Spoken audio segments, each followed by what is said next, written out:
People have been asking me about how I found a place in Munich coming from another country. And I'll say it from the very beginning. It wasn't easy. I'm Will, and in this video, I want to share my experience on what I did to find an apartment, what platforms I used, and what the requirements were. So I hope this video helps you in finding your next move.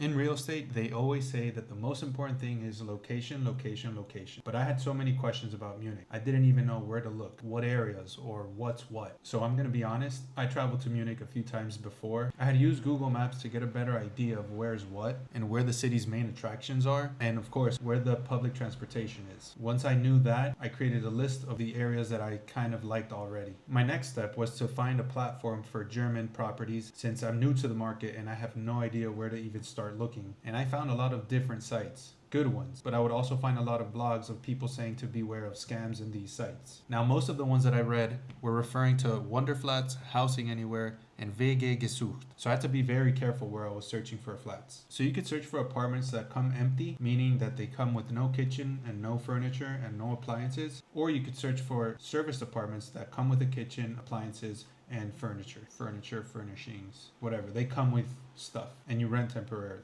Now, I'm not getting paid to mention these sites, but it's just basically my experience that I've encountered with these websites or these platforms.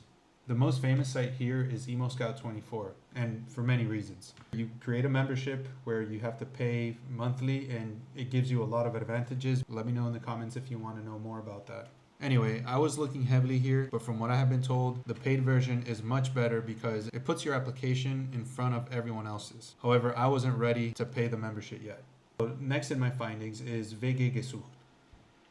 Although this one is highly recommended too, I found a lot of pretty bad post ads that simply made me believe it's a scam. Now, don't get me wrong, I'm pretty sure that these were real ads, but I'm just saying, while being overseas, it made me feel a little skeptical. It made it seem a little risky. Now, I guess I could pay the membership in EmoScout and move forward with that, right? But again, this is me overseas. I needed some assurance. I had never done this before, so I was kind of nervous, and I still saw it as a risk. Like, what if they just asked me to send over a deposit and then the apartment is mine? How will I know that that's real? You don't even have any contact here that could verify, confirm, or advise you, so I wasn't ready for that yet. I mean, what would you do? Leave a comment and let me know. So this leads me to my last option, and that is to search for a serviced apartment. I will be needing some furniture after all, as being my first place, I won't have anything. So I think this was a good start. And they are essentially managed by a company, so I feel it would be more official if I were just to communicate with a company that's managing these apartments. So the website that I use is called Mr. Lodge. And the way I used it was first I go through the filters that apply to my profile. And you can view the availability as a list or as a map. But of course I prefer the map because it shows me exactly where they are. And since I was already used to using Google Maps and stuff, I already had sort of an idea of where is what. The apartments they list are nice. They vary by price, by size, contract durations, etc. A lot of details there.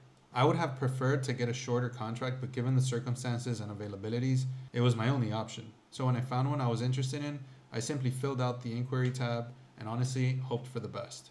When they responded, they were really helpful and they provided a lot of information just in case the one that I liked was no longer available, so they would give me other alternatives. And from then on, they just pretty much walked me through the whole process.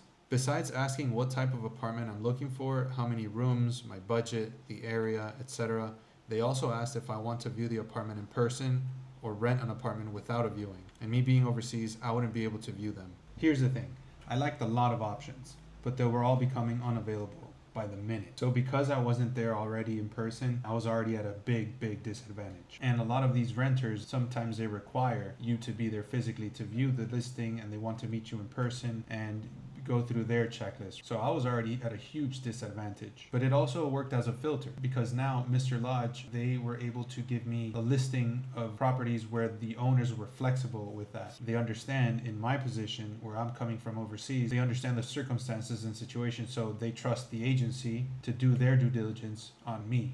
Alright, now the landlord selected me, and the next step is to sign the contract, send over a deposit, and the first and last month's rent. This part I was really nervous because it's a lot of money, and sending a lot of money is a huge risk. Even though I had already signed the contract, I was still overseas and I have no idea what the apartment looks like in person. The next day they sent over the document I need to go and register at the town hall so I could be legal here. But I will create another video about my experience on that, so you better subscribe if you want to get notified. Overall, it's been great so far. I'm halfway through the contract and they just sent me an email following up, seeing if I want to either extend my contract for an additional month or turn over the apartment by the due date. I haven't decided what I'll do yet, but I feel way more comfortable knowing that if I don't find another place by the time that this contract is due, I know that I could extend this for an additional month. I hope this gives you a better idea of what it would be like to rent a service apartment and the process you'd go through. Please like this video as that helps me a lot and it goes a long way. And if you have any comments or questions on any platforms that you know of, please let me know in the comment section. Thank you for watching and I'll see you on the next one.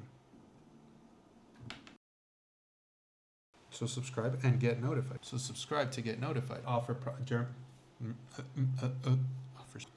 Wege gesucht. Exhausting.